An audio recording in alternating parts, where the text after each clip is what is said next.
the stat man. You've called me worse, so I'll take it.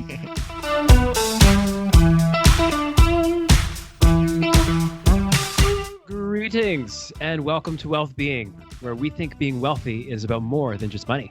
I'm Kevin Lehman, Assistant Branch Manager with Envision Financial. And I'm Sheena Sanders, Wealth Planning Specialist with Valley First Credit Union and Mutual Fund Representative with Q-Trade Asset Management. And I'm Travis Koivula, Senior Wealth Advisor with Island Savings and Senior Investment Advisor with Credential Securities. You know, guys, Monday, March 8th was International Women's Day. And as someone who works in the finance industry, which has really been traditionally male-dominated, I've been very excited to see the growth in the number of women in senior management roles. It's taken too long, but the times, they're finally a-changing. You know, I will say that when I started with Valley First, I was truly inspired and surprised to see how many women we actually had on our executive leadership team.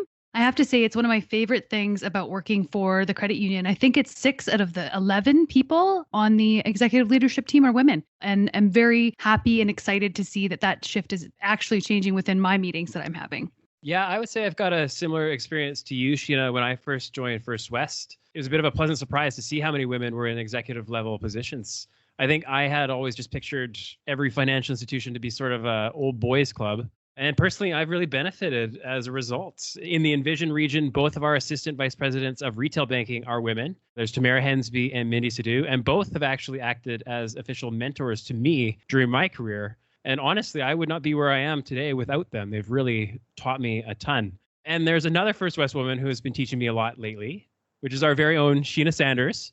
Sheena, I would love for you to fill us in on what's hot in money. Well, what I've kind of been seeing is the 5-year bond yield went up to the max about 93 basis points and then started to kind of go down again. But the banks followed suit with mortgage rates. And so there was an increase on our 3, 4, and 5-year rate. And, you know, a lot of people have been asking, is this going to stay? What's going to happen? I thought rates weren't going to move. So I will say that we did have a little bit of an increase in bond rates back in November when the preliminary vaccine tests were showing positive results. And then it went back down after there. So I'm not sure that this is around to stay, but it's definitely a trend and people are talking about it and concerned about it and have lots of questions about it. Travis, what are you hearing about all of this stuff?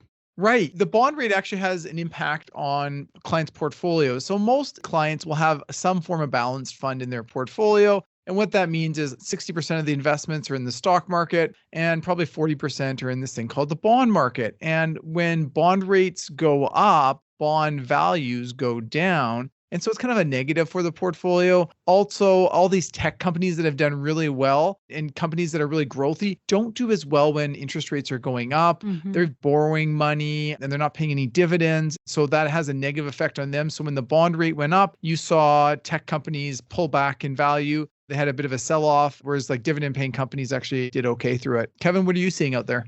Yeah, obviously everybody gets a little panic stricken when rates go up a little, but I think it's important to remember that rates are still insanely low. If people are kind of concerned about the trajectory of bond yields impacting lending rates and they have some plans to kind of refinance, then now might be the time to do it. But we're still a long ways away from where rates were even 2 years ago. So still a great opportunity to lend and to make some changes if needed. Yeah, I would say if you're looking at renegotiating any debt or your mortgage or applying for a new mortgage, get a rate guarantee. Ask your lender, and hopefully that's Valley First, Envision, or Island Savings, and we will absolutely give you a rate guarantee for 120 days or so. Hopefully that'll give you some peace of mind. And then further to what you were saying, Travis, when it comes to your investment portfolio, your advisor should really be helping you position the portfolio or at least having conversations with you about what you could see in the portfolio change going forward. Because markets are forward looking and this reaction is really coming from the hope and the outlook that the pandemic will end in 2021. And that's why we're seeing rates change because it's a forward looking market. And so we have to see none of that stuff we know, right? So we just have to make sure that we're watching and collecting information as it comes about. You know, predictions are tough at the best of times. And that's why the only thing that I'm comfortable with predicting is that we will be right back with our guest to speak about what wealth can mean for women.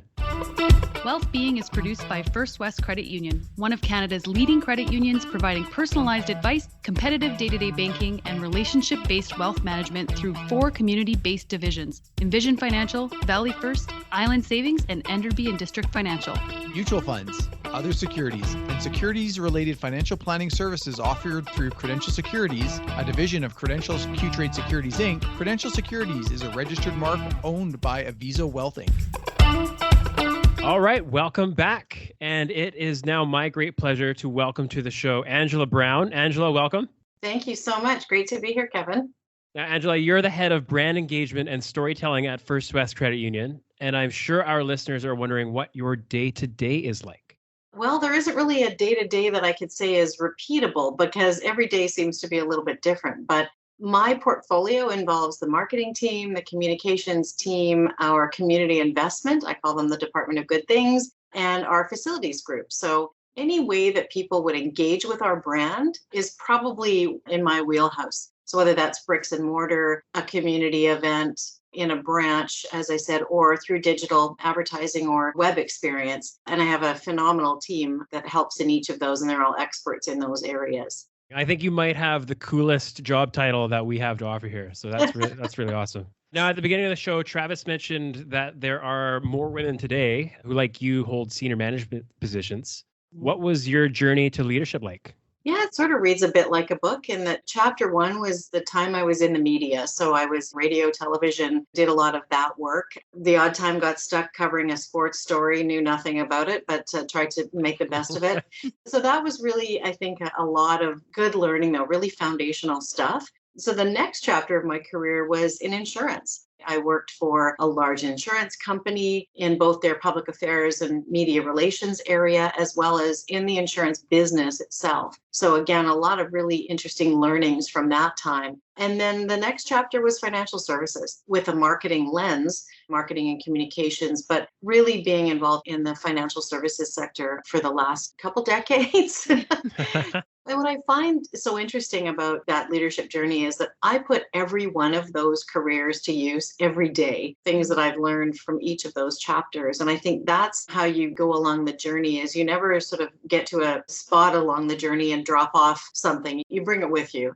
Wow. Yeah, that's really well put. Now, today we're talking about women and wealth. And by that, we don't just mean what's in the savings account, of course. I'm wondering if you can tell us about one of the richest non-financial experiences that you've ever had. Well, this is a great question. I would say probably my dad instilled an amazing curiosity in me and this desire to go and explore and learn something every day by doing something. So I'm an only child. And so I think it was my dad feeling that it was his job to expose me to as many different opportunities, places, cultures, whatever. And there was always this wanderlust to go and be curious about other places, other people. A funny story was we woke up one day in Toronto and he said, okay, let's go for a drive. And I said, okay, well, where are we going? We're going to get real French bread, but we couldn't go do it in Toronto. We drove to Montreal. And so I think there was he instilled this great curiosity in me, probably in a love of food, but as well. But it was always that go and explore, go and learn something by doing something. And I think that for me was probably one of the best sort of non-financial experiences that I've taken with me. And there were lots of those stories, which has really been helpful throughout my career. Your dad sounds wonderful. Yeah, he's pretty cool. And so much fun. Yes, indeed. Well, now that we know more about you, Angela, let's just dive right into what wealth means to women. It's a well-documented fact that women have different challenges when it comes to wealth than men do. Financial gender roles have evolved since the 70s when women had a hard time even getting a credit card in their own name. I'd like to ask all of you, how have you seen women's relationship to money change during your lifetime? And Travis, Sheena, I promise I'll get to you, but I want to start with Angela on this one. I think it's been a pretty dramatic change and a pretty positive one. We're not done yet. We've still got a ways to go. But I'll give you an example. I have a friend of mine who's in her 70s, had a very successful career, and then married, started a family. And she once told me the biggest regret she had was not keeping her own finances separate, or at least part of them separate. The traditional, everything goes into the joint account. And I think she felt that really left her lacking some of that independence. And she didn't have that economic clout. And for her, that was a bit of an aha. That's the kind of evolution that we've seen, is that women have really had to say, no, I need to feel that I understand my money and my finances. And then here's how I'm going to manage that. In my family, my dad worked a blue collar job. My mom stayed at home with us and raised us, which was great. But I very clearly remember not her ever really having a good grasp on money and like how to use it, what to pay. And so I always thought as growing up, I'm never going to be that. And further to what you were saying, Angela, I'm never going to have that dependency on someone else. Like I always wanted to be in charge of my own money. And so I remember, at 18, starting my first RSP and buying my first house at 21. And now in my family, I am definitely the person that holds the wallet. It's been interesting to see that transition from my growing up and my childhood to now what my family household looks like. That's interesting, Sheena. Your son's going to have the same experience that I had growing up, is that my mom worked in a bank and she was really the math person in the family. Right. She balanced the books. She made a lot of the investment decisions and really led the financial charge. It was because of her that I really fell in love with numbers, investing in the stock market. So I really have my mom to thank for that. I see in my own career, I've noticed the roles have changed from when I got started 16 years ago.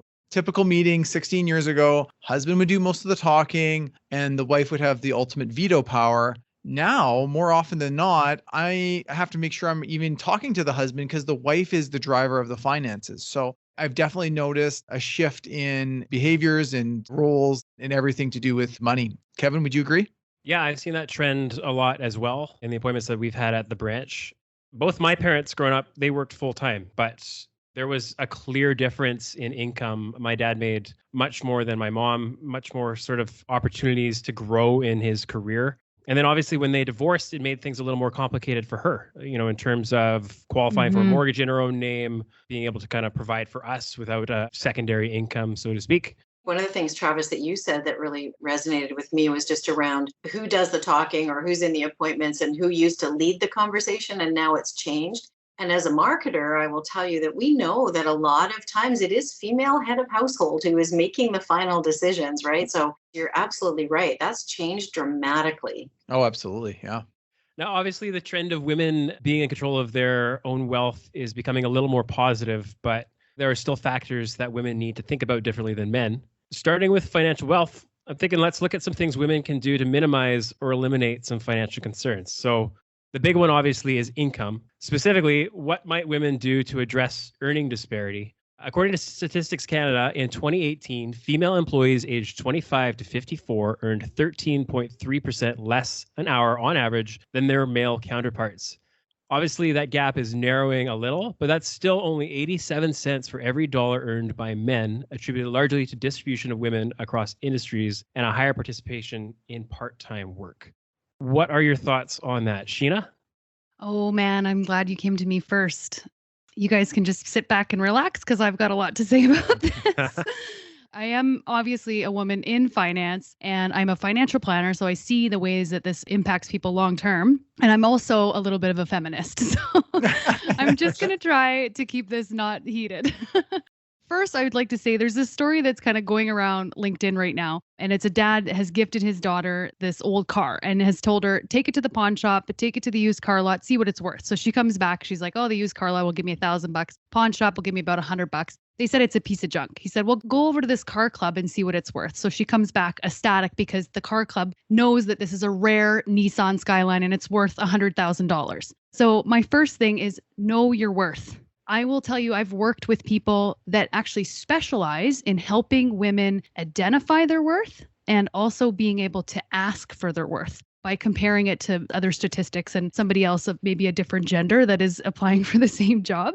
So I think it's interesting. Unfortunately, the reality is there's a lot of women out there that are not in the position to advocate for themselves. Maybe everything they have sort of relies on the job and the ability to earn the paycheck that they do earn, whether it's part-time, full-time. And so there's maybe some fear that happens in there. And I'd say if you are being compensated and feel it's not to the full value of your worth, whether that be an income paycheck or through other types of compensation, time off, benefits, etc. There are support systems out there and resources to help you position your skills a little bit better. I'll also say an article that I shared on LinkedIn recently by Maria Ignatova says that in order to apply for a job, a woman feels that they need to meet 100% of the criteria, and men usually think about 60%. I will say with my mom, this has been a conversation between us. She'll read the ad for the job and is like, oh, I can't do this. I haven't done that. They want this. And I'm always like, throw your name in the hat. Like it's up to them to decide whether or not you can do the job or they can train you to do the job.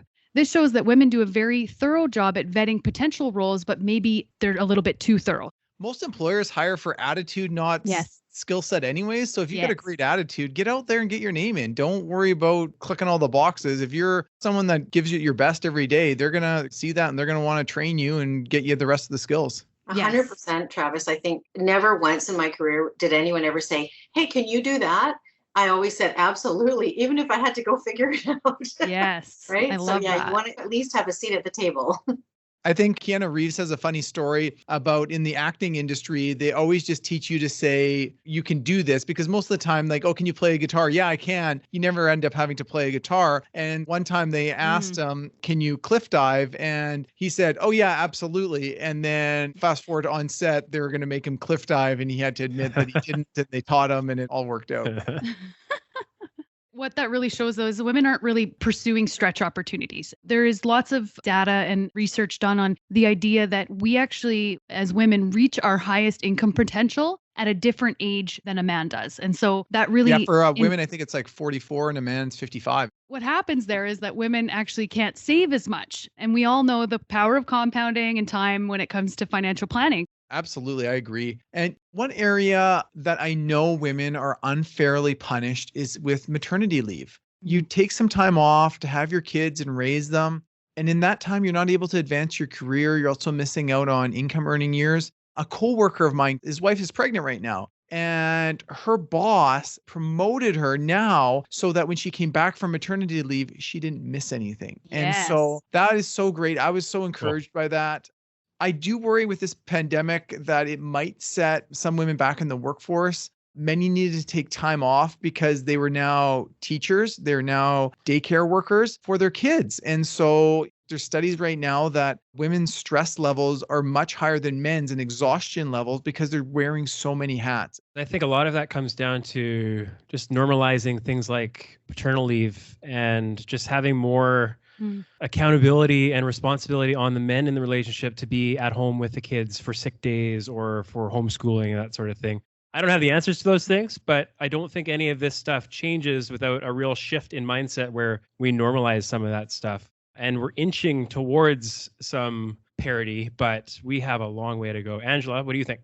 Yeah, it's been a long time since I had my kids and went on maternity leave. And back in those days, it wasn't nearly as long that you were away from the workforce as you are now. And that's a challenge. If you're away for 18 months, sometimes you've missed a tremendous amount. You've gotten a lot of wonderful things because you've had that time with your kids. But to your point about paternity leave, that's something that we do need to normalize, because there are certainly men in more senior positions even to put their hand up and say, I'm going to take paternity leave. I'll tell you right now, there are still people who would raise eyebrows about that. Like, oh, really? You know, is he going to sideline his career? And we need to normalize that. This is parenting. It doesn't matter whether you're the mom, the dad, anything. It doesn't matter.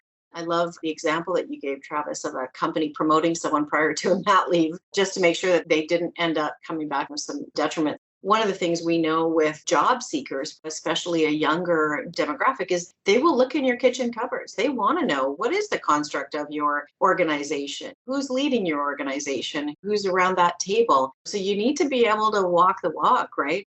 I mean, I'm really proud of the company that we work at because we don't really have that glass ceiling. So No. I feel very proud of that. But I think to your point earlier, Sheena, when it comes to that earning disparity piece, you really need to educate yourself. People might think anecdotally, I don't think I'm being paid as much as I should be, or I don't think I'm being paid as much as a male in the same role. Educate yourself, find out what's going on in the marketplace, understand that, and then you're armed with some information. And then don't be afraid to ask, right? Like, you need to go and have a conversation, but you won't feel confident to do that unless you really go out and you're curious and you find out what is really going on in the marketplace. Yeah, Absolutely. knowledge is power. That's going to be your fuel for the fire, right? So let's transition the conversation a little to spending and debt, specifically just in how women are marketed to differently. And obviously they would have some different expenses. Angela, in your background and your title, would you like to share some insight on that? Yeah, I do think there's pressure on women in the workforce. It's expensive, right? And it's easy to fall into the trap, I think, of maybe trying to overspend. I remember my experience. I was a single mom, and you're trying to keep up. You're trying to build your career. You're doing all these things. You got to spend money on things at home, and you always want to spend money on your kids and so on. But I think the reality is that once you go into debt or you get to the point where you feel overwhelmed, oftentimes for women, I think there's this debt shame that comes from that Mm, situation. They know they need to right the ship. They don't really know who to talk to. They feel in some cases embarrassed about walking in to talk to their financial advisor to go, yeah, so I've kind of racked this up and I need some help, right? And so I think there is that reality. There's pressure to sort of keep up with. And that's a tough one, right? So we do, when we think about marketing to women, we know the pressures that women feel they're under, right? We do research to find out what are the things that are keeping you up at night. mhm. And it's usually that, it's finances, it's kids, it's those sorts of things. Those are all things to be aware of for sure. That's a really good point. One of the organizations I was with, they had a senior leadership table. I saw anytime someone got promoted there, all of a sudden their wardrobe, they spent like at least $1,000, maybe $2,000 on a new wardrobe. I was And going to then say this. also a new car, because like everyone there had Audis and Mercedes and BMWs. And so to be part of the cool club, you had to have a really nice car. And so Mm, all of a sudden by getting your promotion, you're actually further behind financially because you have all these mhm. expenses that are Right. going up. I have so many wardrobes, you guys. I have a work wardrobe, a workout wardrobe, a camping wardrobe, a casual wardrobe, like so We'll many talk about wardrobes. budgeting off Yes. here.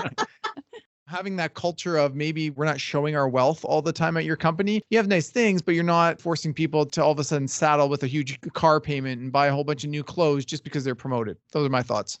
So let's move on to the opposite side of the coin here from debt, which would be savings. Mm. Participants of the 2014 Canadian Financial Capability Survey were asked if they believe they know enough about investments to choose one suitable to their circumstances. 48% of women said yes, compared to 63% of men.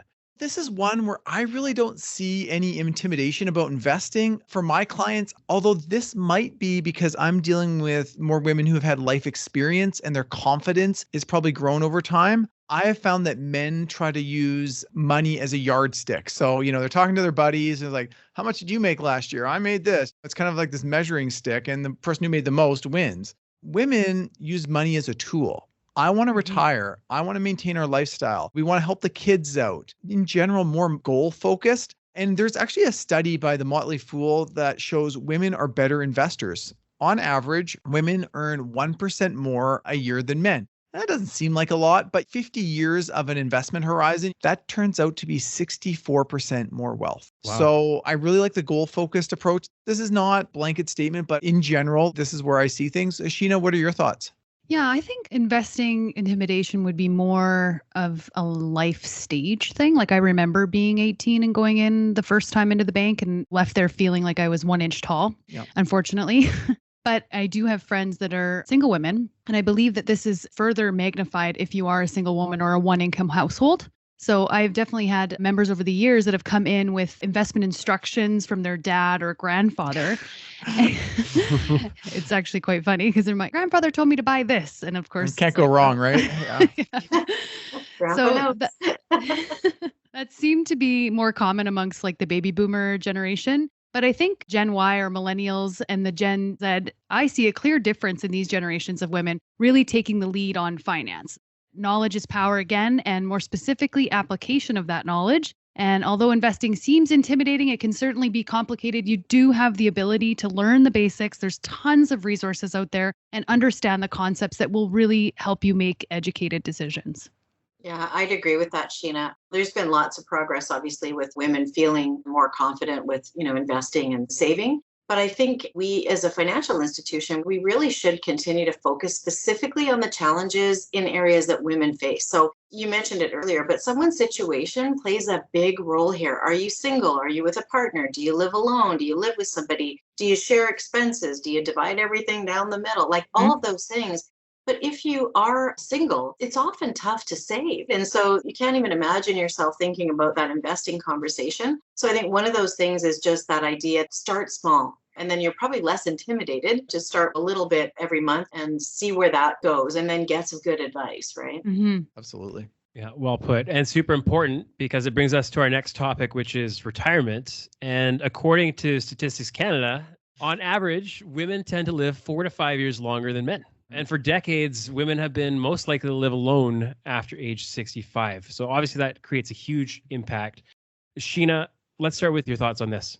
I would second that. I think this makes a much bigger impact on planning than people would traditionally think. Living an extra 5 years and 30 or 40 years from now, when inflation is like halved or even quartered your dollar, means you have to save a substantial amount of more money to fund those years. Having a single income in retirement really changes your outlook as well. I've done plans for professional, educated women. They've come in and requested that I don't even include their pension into the projection so that their outlook will remain ultra conservative. Have you seen that, Travis? Yeah, that's a great point. They say that two can live cheaper than one, and it's true. I have more female clients because their husbands have passed away. Now they have almost all the same expenses, but they lost all the old age security pension and they're only receiving the CPP survivor benefit. This could easily be a reduction of $1,000 a month. And you mentioned statistically women live longer than men and they've been earning 80%. So it puts them in a tough spot, right? Angela, what are your thoughts? Yeah, I think everybody's thought process about what retirement's going to look like for them is very different. So what are my passions? What are my things that I want to do? My retirement goals could be very different. The big thing for me, especially for women, is you need a plan. That's key. Start with that. Or some people might think, well, if I'm widowed, I'm going to sell this big house. I'm going to downsize. But then the flip side is often the advice you get is don't make any big decisions for a year. Meanwhile, you can't pay the bills on the big house because you've been used to being a two-income family. So I think, what if your two-income household became a one-income household? Like, can you really manage that? And I think that's a real wake-up call for people to go, what will you lose if your partner passes away? And there's lots of reasons people end up living alone, but it always affects your ability to pay the bills. Absolutely. Yes. Yeah. And the common themes there obviously are planning is always going to help, and planning in an equitable fashion, right? Treating yourself as a true partnership is going to make those things a lot more manageable as they come to be, which again transitions us to our next topic, which is financial decision making. 2014 Canadian Financial Capability Survey showed that women were 12% less likely than men to consider themselves financially knowledgeable. Well, I think if you're not confident because you don't have all the information, in the absence of that, sometimes you won't make a decision, right? So you'll be fearful to even take that first step. So for me, I think you get stuck in that analysis paralysis, and you don't make a decision. So for this one, I think that's probably a very real situation for lots of women. So I think it is about, like, you have to make some decision, right? Maybe it's make some small decisions, evaluate how those can help you feel more confident. And then you need some great advice, because you could have money that could be working so much harder for you and could be really setting you up for success in the future. But if you don't make a decision about where you're best going to put that plan into motion, you're never going to get there. Yeah, absolutely. And, love setting goals, and that helps with the decision-making process. So if you have a goal to buy a house, well, then you kind of evaluate, well, is this purchase of this new sofa, car, whatever, is that going to help us get that house? No, it's not. It's kind of like I have a goal to be a certain weight by next Christmas. And so every night when the dessert comes by, I kind of evaluate, is me eating this getting me closer to my goal? I'd also find someone to work with that's empowering you. Do you feel lifted up? Do you feel encouraged by this coach or an advisor? Or after the meeting, do you feel stupid and foolish? Get someone that believes in you. They're excited as you are when you accomplish a goal. Find someone that's really going to be in your corner and really celebrate successes. Well said. I like that a lot. I actually like to refer to myself, instead of a financial planner, I say I'm like a financial empowerment coach. You are. Because thank you. I truly believe like you are capable of knowing this stuff, and spend a little bit of time. It'll definitely be worth it long term to understand those basic concepts. I think that's so important, Sheena, when you talk about being a coach, because that's really what people need, right? They need a financial coach. A coach helps you be successful, whether you're an athlete or whatever. They're helping you, but it's active on both sides, right? I've never thought about that language before. Thank you for saying that. That's really important. Awesome. So we've examined some of the issues that are pretty prevalent when it comes to different areas of disparity. Let's dive into more about success and about the idea of greater wealth. According to data from 2017 Charles Schwab Modern Wealth Index, men and women have different definitions of wealth. Women tend to define wealth in ways other than dollars and cents. So with that in mind, there's a few different categories that we can dive into, and I thought we'd start with knowledge. Yeah, one of my clients that came from war-torn Europe, they had said that governments can almost take anything away from you, but your education. And it's true. So invest in yourself. You're going to get the highest rate of return. And that's something in my career that I've done. I've worked for First West since 2007. And at the beginning there, I think someone in the education department always laughed because every year I was submitting a receipt to get some kind of designation, some kind of course. And you think about this, a $10,000 a year increase of income for a 35-year-old woman turns into $371,000 of more earning power over her working career. So that's huge. I would agree with that. I'd say you will have more confidence. You will want to continue to grow your career, and the sort of outside the career experiences are really critical too.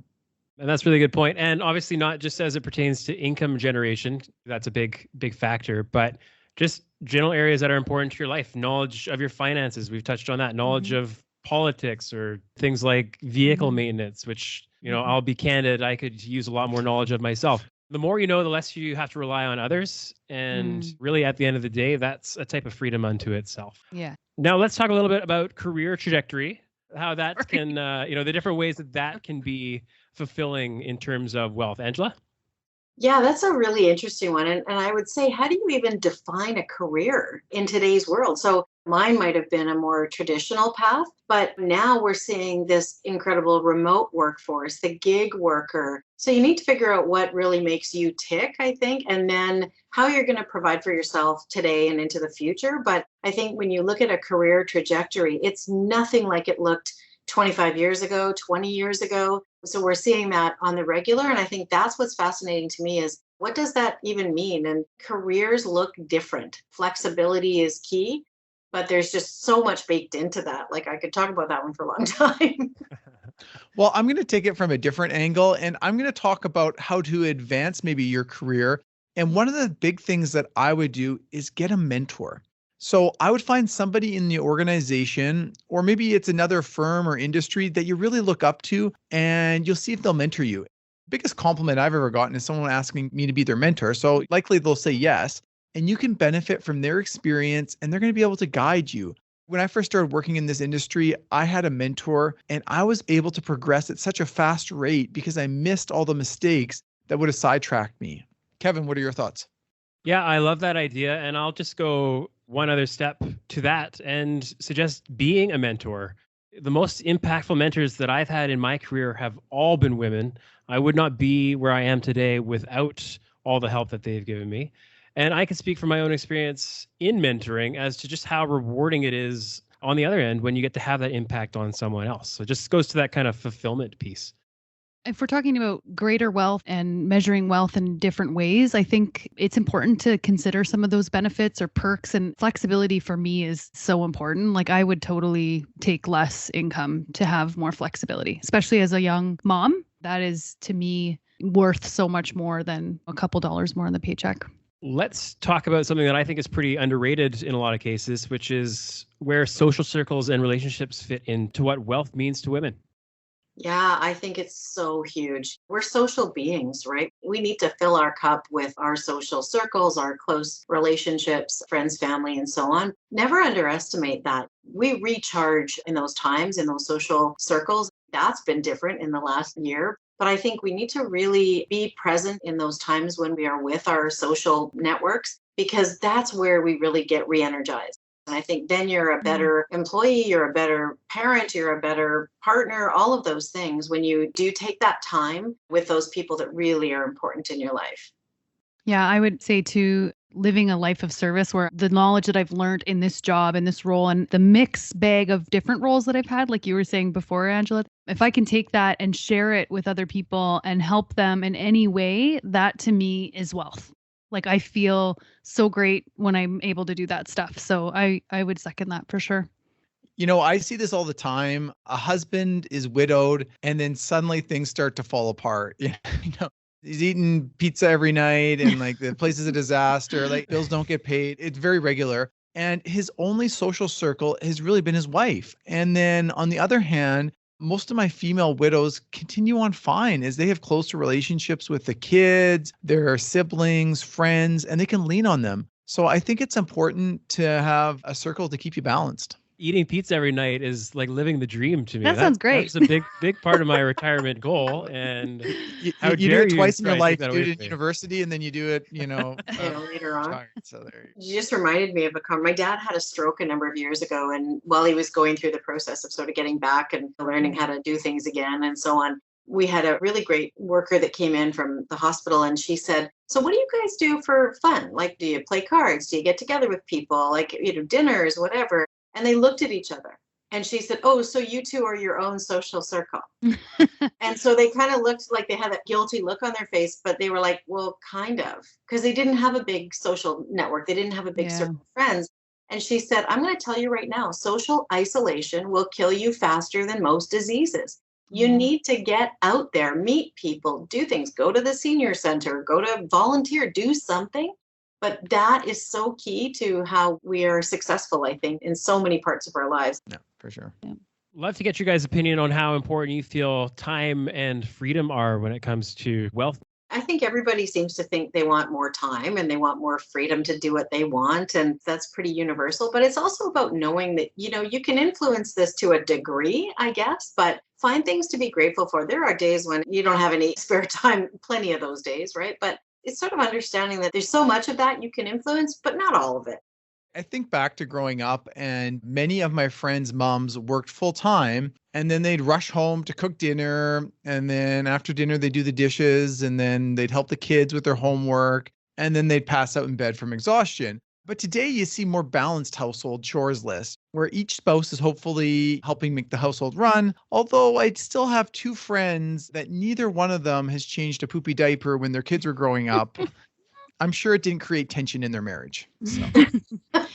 Now they call it blue jobs and pink jobs, which I totally protest to, because I will do blue jobs before I'll do pink jobs, and my husband will do pink jobs before he'll do blue jobs. So my wife's our mechanic, so yeah, I get it. This to me, though, the more time and freedom I have, the more successful I feel, for sure. The ability to choose to do what you want to do. This is a big identifier, measure of wealth. We're all working for retirement, which is just that time and freedom. So if you can have a healthy slice of that while you're working, why not? I don't want to alarm you guys, but I have another study for you. In the Charles Schwab study that I referenced earlier, more than 60% of women said they'd value good physical health over having lots of money. And they also prioritize feelings of gratitude and peace of mind. Your thoughts, Travis? I would agree with that. And I've got some good news and some bad news for the women out there. So the good news is the CDC say that women have a much lower rate of death on the job. So that's good. The bad news is working women have much higher levels of exhaustion than men just because of those other tasks that I was mentioning. So yeah, like if you don't have your health, it catches up with you. Angela, what are your thoughts? Yeah, I think it's a huge area for women particularly to focus on. And often we're last after the children, the house, the spouse, community, whatever. So I think it's important that you try to find time for some self-care. It's pretty undervalued, but it needs to be given, I think, a little more importance. And I think also it's not just about physical health, but in so many cases, it is about that mental wellness, right? That's even more important. For me, one of the things that I really rail against is this term of work-life balance. You've all heard this. And if anyone talks to you about work-life balance, you need to just stop listening, because I always laugh at that. It's like, all right, yeah, okay. I know. I don't even think it's realistic. I often sort of say that it's more about work-life integration. Like there are days when it's not going to be in balance and you're going to feel overwhelmed. And then there are other days where you feel like, yeah, I'm feeling pretty good about how things are going. But I think for women, it's this badge of honor or something that we talk about. Imagine if somebody said to you, how are you feeling? How's your work-life balance? And if you said, it's good, it's great, I'm feeling super in balance, right? Like then people would think, well, are you lazy? Like what's happening here? So I feel like there's this badge of honor about work-life balance, and it's unrealistic for women particularly. And we tend to have this aspiration to that it's completely not realistic. So I think it is about giving yourself some grace too, to realize some days it's not going to be in balance, and that's okay. I'm going to agree and disagree on this, because the person that I was before I had my son was the person that never took a sick day, would work 6-7 days a week. I would be the first one in, last person out. And I was proud about that. And so I found after I had my son, that it actually forced me to look at those other things as priorities and to sort of lean off the work lever a bit. So I do feel like I have a really good work-life balance, and it's not out of sort of a passive mindset either. It's like I'm actively pursuing that and scheduling it in my calendar to be that way. I'm getting better at it. I'm not perfect at it. I feel like I have a way better one now than I did before. And so maybe it comes down to like the comparison, right? And how your life has changed. Context, right? Yes. Yeah. Perfect. So let's wrap up this expert examination by sharing some resources that you guys might have that might help women embrace wealth as a topic and become more in charge of their own finances. Angela, did you have any that you'd like to share? Well, I think I said it before, but it is about having a great advisor. You've got to feel that you've got somebody who's in your corner, who's going to give you great advice. That just builds your confidence. You feel like you've got that coach or that person that is always thinking about the right thing for you. To feel that I was my own CFO was probably that, getting great advice from somebody who, and it's not probably your uncle or your dad or your grandpa. Mechanic. Or, it's actually somebody who really understands money and what your goals are more deeply. There's a great book called Smart Women Finish Rich that talks about taking control of your financial future. So that's a great one to read. And sit down and talk with one of your successful friends. Ask them what they're doing and pick their brain.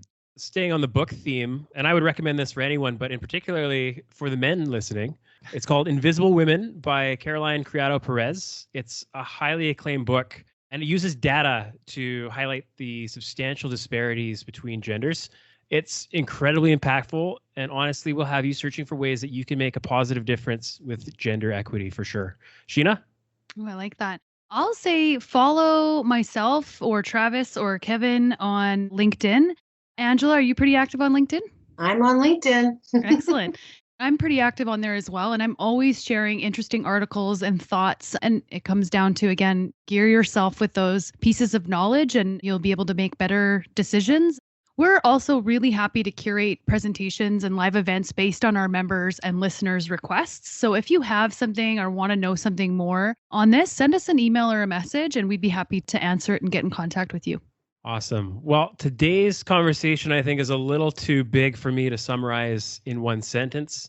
It's a really important conversation, and I loved everything that you guys had to say. I think a lot of it comes down to educating yourselves on the disparities that do exist.